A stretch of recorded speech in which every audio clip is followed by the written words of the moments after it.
Хәерле көн Татарстан, хәерле көн хөрмәтле телевизор караучылар. 15 ноябрь дүшәмбе иртәсендә мин Айзилә Батырханова һәм тапшырыбызның иҗат төркеме һәр барчагызга күтәренке кәеф, уңышлы эш көне телибез. Яңа шатнасын, матур уй-фикерләр, изге ниятләр белән башлыйк. Бу көн тарихта нинди вакыйгалар белән истәлекле? Бергәләп барлык. 15 ноябрь бөтен Россия хәрби хезмәткә чакырылучылар көне. 1992 елның 15 ноябрендә Россия президенты буйрыгы нигезендә хәрби хезмәтнең гомум дәүләт әһәмиятен һәм абруен күтәрү, яшьләргә хәрби патриотик тәрбия бирүне яхшырту максатыннан билгеләп үтелә. Шулай ук бүген чүп һәм башка калдыкларны икенчел эшкәртү көне. Икенчел эшкәртүнең төп бурычы әйләнә-тирә мөхитне пычратуга каршы көрәшү. Зирәк акыл яшьлеккә юнәлеш бирсен. Яшь көч шул зирәк акылны саклап, башкаларга да җиткерсен дигән бөек режиссер Константин Станиславский. Камал театрында бик матур традиция яшәп килә. Һәр ел 7 ноябрь мәшһүр татар режиссеры Марсель Сәлимҗанов туган көнендә театр премьера тәкъдим итә.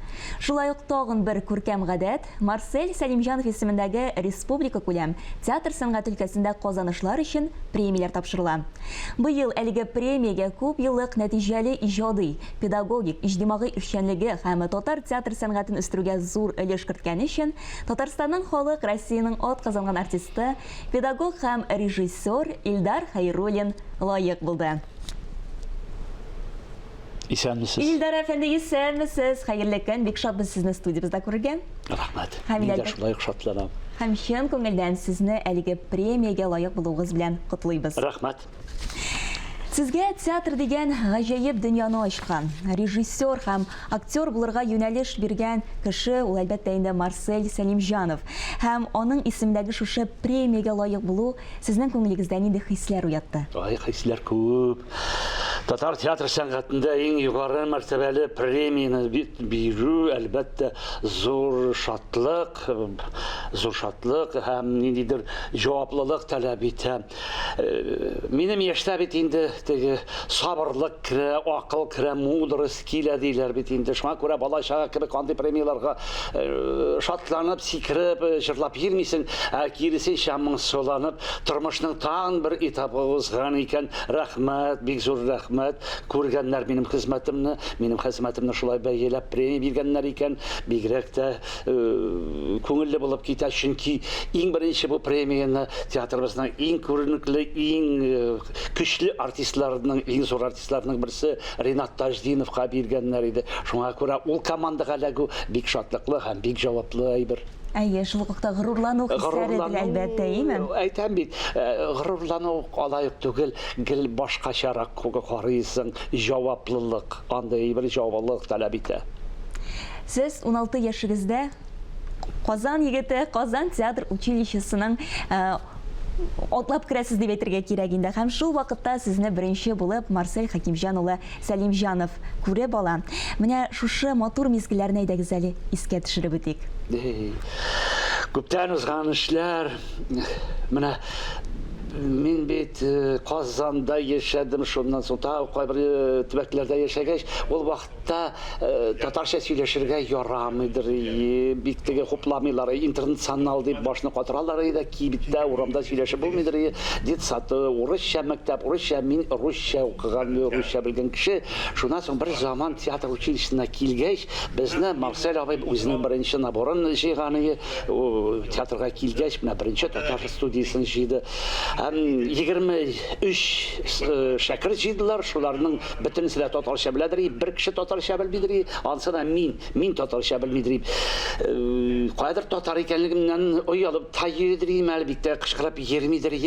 Ләкин менә шушы мөхиткә, театр мөхитенә ләккәч, анда Марсель Сәлимҗанов, Рифкат Бикчәнтаев, Шахсән Мәсвәндияров, Празати Сәнбәт, Асия Хайруллина, Шамуковлар кебек шундый зур улпат шәхесләр арасына ләккәч, алар милли рухлы, алар татарча сөйләшеп, алар татарча фикер йөртеп, татар рухы белән яшәгәч, алар менә бездә дә менә шундый татар милли рухын уяттылар. Әйтәм бит, мин теге татарча белмидер идем, ләкин безнең сәхнә теле буенча Асия апа Хайруллина укытадыр. Ул әйтте, әгәр дә артист басын килә икән, өйрәнәсең килә икән телгә, әйдә менә шул иң кечкенә балалар өчен язылган китапларны ал да, ир хәрефләр белән шуларны укып, кычкырып укы да, телеңне бераз шомар диде. Шулай эшләдем, бераз гына өйрәндем бугай. Менә шундый әйберләр. Ә Марсель абый таләпчән идеме ул? Бик. Беренче караганда Марсель абый не белмәгән кеше карыйдыр иде, теге, бау усал кеше бу, бау кырыс кеше икән дип уйлыйлар. Ләкин бер 5 минут сөйләшкәннән соң бөтенләй фикерләр үзгәрәдер. Әлбәттә, Марсель абый чынлыкта бик энергетикалык кеше иде, көчле кеше, аңардан ниндер динамика аңкып торадыр. Ләкин ул үзенә кешеләрне тартадыр, үзенең фикер йөртү белән, үзенең энергетикасы белән, ул үзе тагы бик моңлы кеше иде, юморга бай кеше иде. Әйтик, менә гастрольләргә барабыз. Әйтик, Ташкентка барырга кирәк, 3 тәүлек вагонда барырга кирәк. Ул бер вакытта бездән аерылмыйдыр, безнең белән шул вагонда барадыр. Һәм бөтен артистлар аның янына җыелалар. Чөнки анарда ул бик бай истәлекләр иде аның. Ул бит театр ишек алдында үсеп, бөтен артистлар белән Сәйдәшевтән башлап, барысы белән аралашып, шуларның кулларында үскән бала, ул алар турында бик күп вакыйгалар беләдер. Һәм ул вакыйгаларны ул һәр вакыт юморга салып, юмор аша безгә сөйлидер. Без бик каты көләдер. Ул юмор безнең бөтенебездә исебездә, бөтен вакыйгалар исебездә. Әлбәттә, ул вакыйгаларның бөтенесендә киң җәмәгатьчелеккә сөйләп булмый, җиткереп булмый. Аны без беләбез, без агыныбыз. Ләкин Марсель абый шундый гадәт бар иде, ул хәтта бит теге тормышта гел шатланып, шаян мизгелләр генә булмый, аны кайгылы вакытларда, хәсрәтле вакытларда була. Марсель абый менә шулардан ничектер хәсрәтле вакыйгаларында юмор аша сөйләп бирә аладыр, һәм үзенә җәлеп битәйдер. Шуңа күрә бөтен артистлар да аңа мөкиббән китеп, аның һәрбер сүзен тыңлыйлар иде. Һәм ул җавап итеп, бер вакытта да бер артистка да начар күз белән карамады, яратмыйча карамады. Ул һәр артистны хөрмәт итәдер, сөйкемле карыйдыр. Хәтта әйтик, менә була бит тормыш булгач, безнең булай теге коллектив бик дус бердәм. Була инде шундый вакытлар, собраниедә торып, кемдер торып, Марсель абыйны сөйләп, дөрес түгел, менә анысы дөрес түгел, тегесе дөрес түгел дип, Марсель абый уша алмыйдыр. Марсель абый киресенчә ул кешегә роль бирәдер, яңа спектакльдә роль бирә. Анда аптырап сорыйлар инде, Марсель абый, нишләп соң сез, ул сезне сүктәсез аңа роль бирәсез. Менә роль эшләгәндә минем турыда уйларга вакыты калмый, аның роль эшләсен дип роль бирәдер. Менә шундый кызык, шул хәтле шәхес буларак бик зур кеше иде. Әйе, тормышта да сезгә менә без инде сезнең интервьюларыгызны карадык, бик тормыш киңәшләре биргән ул сезгә, әйеме? Һәм безгә мәгълүм булганча, 25 яшьтән сез театр училищесында актерлык осталыгы дәресләрен укыта башлыйсыз.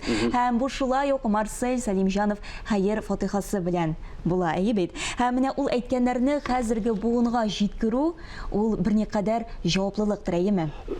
Әйе, аның миссиясе шул. Аны бит күп артистлар укытырга алынып карадылар. Бөтенесеннән дә чыкмый, бармый. Анда күрәсең, ниндидер кешедән ниндидер сәләт булырга тиеш, ниндидер нигез булырга тиеш. Күрәсең, Марсель абый миндә андай берне күргәндер. Ул кая күргән? Теге без яшь артистлар 75-нче елны җиңү көненә багышлап үзебез җыелышып спектакль куйган идек. Эштән тышы вакыт төннә белән калып спектакльне чыгардык та, ул күрәсең шунда сизеп алды да, ул училищега чакырды.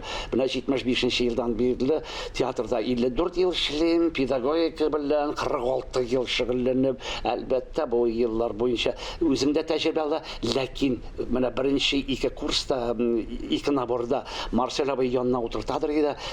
Миңа сөйлидер, студентлар конспект язмыйлар иде, мин язып барадыр идем. Ничек укытырга, нәрсә укытырга һәм ни өчен алай укытырга икәнлеген ул бәйне укытты да, шуннан соң 2 наборны шулай тегене чыгаргач булды. Хәзер үзем укыт дип инде, менә ничә ел инде, ничә курс укытам, һәм бик кызык, һәм бик күңелле, авыр авыр хезмәт. Бу анда хезмәт дип тә әйтеп булмый, ул ниндидер хобби кебек. Насрыйлар бит сезнең хобби нәрсә? Минем өчен яшь студентлар белән дәрестә утыру, менә яңа формалар эзләү, ниндидер яңа сүз әйтү. Һәрбер артист бит ул артист түгел, шәкерт, ул бит әле артист түгел. Аңарда индивидуальность, үзенчәлеген, аңа гына хас булган үзенчәлекне ачарга кирәк. Менә ул бик кызык, бер кемнеңдер беренче көннән үк чыга, кемнеңдер соңгы курста гына ачыла.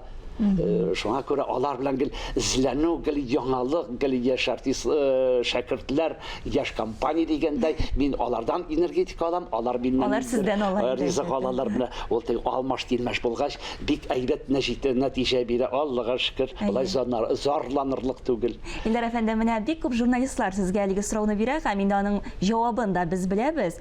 Сез үзегезне режиссура белән кызыксынучы актер дип атыйсыз. Һәм әнә шул кызыксынучанлык дип әйтгәндә сезне безнең күз алдында әлбәттә кызыклы шәхес итә. Шулай да менә шу өч юнәлешне карасак, ягъни актер, режиссер һәм педагог. Сезнең өчен кайсы әле тулысынча өйрәнелмәгән? Өчесе дә алар шундый. Бу бит эш түгел, бу хезмәт түгел. Искусство, зона свободного творчества. Һәрбер алымны, концерт, спектакль куясың, роль уйныйсыңмы, алар барысы да иҗат. Ул һәр вакыт эзләнү, ул һәр вакыт ниндидер яңа сүз әйтү, ниндидер яңа формалар табу. Ул эшесе дә бик кызык. Шуңа күрә бер хезмәт белән генә, бер эш белән генә утырсаң, мин артист кына дип башка бердән баш тартып, кызык түгел алар. Бу һәр вакыт эшлисең, һәр вакыт аралашасың, эзлисең. Студентлар менә кайбер вакытта сорау бирәләр. Шундук җавап бирә алмыйсың. Кайтып мин аның энциклопедиясын ачып, сүзлекләр ачып табам. Тарих буенча да, дин буенча да, иҗат буенча да алар сорау бирәләр. Җавап әзерләп килмәсәм, алар миңа башкачарак караячаклар. Менә шул энергетика белән, шул динамика белән эшләгәндә бик кызык эш тармагы да бик кызык. Эш тармагы да бик кызык. Менә без сезне кызыксынучанлык дип сүз башладык без, әйеме? Чынлап та сез гел эзләнүдә һәм инде менә спектакльләр булсынмы, ул безнең инде дәүләт театрларының, әйеме? Шул вакытта концерт тамашаларда без һәр вакыт сезне алгырәтләрдә күрәбез. Чөнки әйткәнемчә инде сез гел эзлисез, әйеме? Һәм менә шушы тагын бер юнәлешне әйтәсем килә минем. Менә театрга яңа режиссерлар килә, әйеме? Алар әлбәттә үзләре белән ниндидер яңалык алып килергә тырыша. Алар спектакльне башкача күрә. Һәм сез театрдагы мондый үзгәрешләрне ничек кабул итәсез? Бу үзгәреш түгел. Бу менә кирәк микән безгә менә мондый яңа экспериментлар дип әйтик инде. Чөнки менә һәрбер яңа режиссер ул бит ниндидер яңалык алып килә. Юк, без монда бу тамык, монда бит нинди бер режиссер килә, профессиональ режиссер килә икән, ул үз сүзе белән килә, ул нәкъ менә театрның вазифасы шу кабатланмаска тиеш. Бер спектакльдә, бер режиссерда кабатланмаска тиеш. Һәм безгә дә ул бик авыр була. Әлбәттә, башта авыр була, аның эстетикасына, аның таләпләренә күнегү. Ләкин без профессионал булгач тиз аңлыйсың да, артистның вазифасы режиссерны тыңлап, режиссер кушкан эшләргә һәм аның эшенә үзеңнең фантазияңны, үзеңнең хезмәтеңне өстәргә. Шуңа күрә ул театрның төп эше. Яңа форма эзләү, ул хәзер лабораториялар, менә теге творческий лаборатория дип атыйлар да, безне төп эштән аерып лабораториялар җыялар. Яшь кенә режиссерлар киләләр дә эзләнә башлар. Мен калса анда әйберләр институтта булырга тиеш.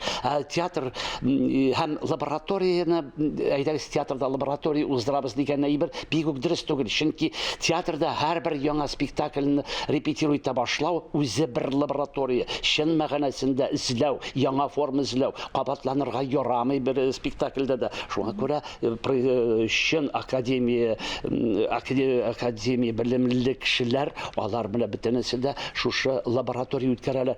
Теге менә булар в поисках новых форм дип яшь режиссерлар белән яшь артистлар булай да эшкә батканнарында театрда аларның көнетене эшләре күп. Шуның өстенә тагы менә бу яңа лаборатория. Белмим, мин аның белән бик кабул итеп бетерә алмыйм, чөнки әллә ни бик зур шаккатырлык спектакльләр, өзекләр күргәнем юк. Бер генә спектакль булды, бер Агарев дигән чын режиссерны чакырып, ул 10 көндә шаккатырды. Безнең яшь артистларыбызның барысын да башкача уйнарга өйрәткән. башкача уйныйлар. Менә безнең теге хәзер Жаббаров Айдар бар. Ул менә теге хуш авылымны куйды, тормышым бу. Ул бөтенләй безнең артистларны мин шаккатам, аның спектакльләрен карыйм да, безнең яшь артистларыбыз бөтенләй башкача уйныйлар. Мине тетрәндерәләр. Һәрбер уйнаулары белән, һәрбер яңа спектакль белән. Менә шушында лаборатория, чын лаборатория. Өметле яшьләребез килә, Аллага шөкер дип әйтергә кирәк. Өметләр бар, өметләр яшьләребез бар, күп алар. Булсын инде әлбәттә. Илдар әфәнде, сезнең белән бик озак сөйләшеп утырыр идек әле, ләкин ни кызганыч вакытыбыз бераз кыскарды шул. Киләсе атнага чакырыгыз. Бик зур рәхмәт, әлбәттә, бик зур рәхмәт сезгә бүгенге иртәгезне безнең белән башлаганыгыз өчен һәм әлбәттә үзегезнең матур фикерләрегез өчен. Без сезнең белән әңгәмәбез азагында күтәренке ноктада саубулашыр өчен банкрот спектакленнән бер үзек карап китик. Рәхәтләнеп. Halkaların yaktı brilliantiş, can kisəgimin ikide dağın.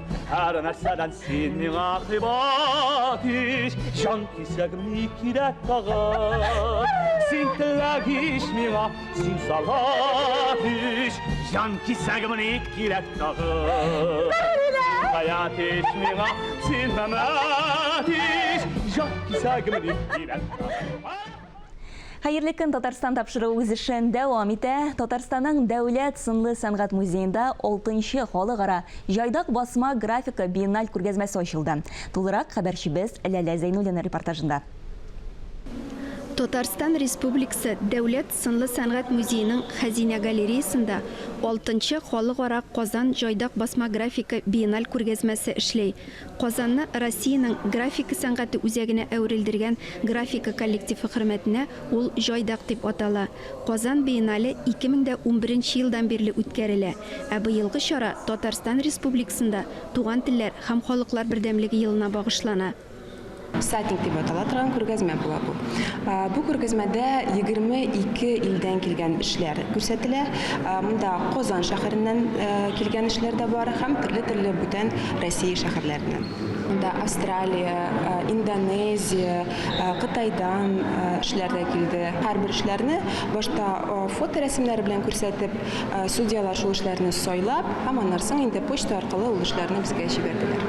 Бу күргәзмә эшләгән вакытта без төрле лекциялар, мастер-класслар, экскурсиялар әзерләдек. Һәм һәр суббота безнең монда художниклар, рәсемнәр үзләренең мастер-классларын матур итеп үткәрәчәкләр. Басма графика гадәти булмаган һәм кызыктыргыч сәнгать төре. Анда гасырлар буена яшәп килгән гравюралар, фән һәм техника казанышлары белән берләштерелгән. Элек гравюра рәсем һәм графиканың уникаль әсәрләрен тиражлау өчен уйлап табылган була. Шуның белән сәнгатьне халыкның иң киң катламнары өчен үтемле итә. Бүген басма графика төрле сәнгать экспериментлары һәм планетаның иң ерак географик нокталарыннан рәссамнар коммуникациясе чарасы булып тора. 100 лучших работ вновь попадает к нам на постоянное хранение, то есть входит в нашу коллекцию. Это очень, как вам сказать, для художников это очень важно, что в нашем собрании уже вот 6-й год собираются коллекции лучших печатников, лучших художников. Быел биеннальдә дөньяның 25 иленнән 188 рәсем катнаша. Казан биенналендә даими катнашучы илләр Аргентина, Болгария, Кытай, Кыргызстан, Румыния. Биеннальдә катнашучылар буенча безнең зур илебезнең географиясында өйрәнергә мөмкин. Рәссамнар үз әсәрләрен Мәскәү, Санкт-Петербург, Волгоград һәм Краснодардан да җибәргән. Илдәге вазгыятьне исәпкә алып, рәссамнар быелгы чарада онлайн гына катнаша алды. Девиз биеннале, который звучит так: «Это я». Бумин, That's me, C'est moi и так далее на разных языках. То есть мы как бы побудили художников высказаться о себе. Подумать, во-первых, во-вторых, высказаться о том, кто они такие, с разных точек зрения. Рәссамнар үз эшләрендә милли тел, үз халкының тарихы, туган тел турында сөйлиләр. Биеннальне ачу тантанасында оештыру комитеты рәисе, Татарстан Дәүләт сынлы сәнгать музее директоры Розалин Нургалиева, Александр Артамонов һәм Ольга Улиманова чыгыш ясады. Жайдак 6-нчы Казан халыкара басма графика биенналендә 1-нче урынны Индонезия, 2-нче урын Италия, 3-нче урында Россия. Яшьләр премиясенә Мәскәүдән Фирүзә Халиуллина лаек дип табылды. Күргәзмә 2021 елның 7 декабренә кадәр эшли. Кешегә тормыш ритмы кирәк. Киеренкелек артыннан йомшару, эш артыннан ял булырга тиеш. Йөрәктән генә үрнәк алыгыз. Ул мускулларын әле йомшарта, әле кыса һәм күпме эшләсә дә арымый. Көнегез әнә шулай нәтиҗәле үтсен дигән теләктә без сезнең белән бүгенгә саубуллашабыз. Исән-имин булыгыз.